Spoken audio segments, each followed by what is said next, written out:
Алаш арыстарын ұмытпаймыз. Микаил Абайұлы 1884-1931 жылдар аралығында өмір сүрген, алаш қозғалысына қатысушы. Абайдың әйгерімнен туған баласы. Жас кезінде мұсылманша сауат ашқан, орысша да білім алған. Микаил ағасы Тұрағұлмен бірге Ақшоқы маңындағы Тышқан деген жерде мекендеген. Ол Абай өлеңдерін түгелдей дерлік жатқа білген. Микаилдің Абай туралы әңгімелерін Мұхтар Әуезов жас шағында көп естіген.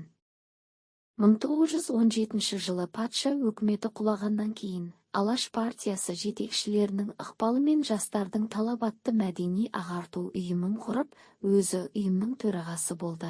Осы ұйым арқылы бүкілресейлік құрылтай жиылысына, сайлау науқанында Алаш партиясын қолдау үшін халық арасында үгіт-насихат жүргізді. Семейде Абай журналын шығаруға қаржылай демеушілік жасаған.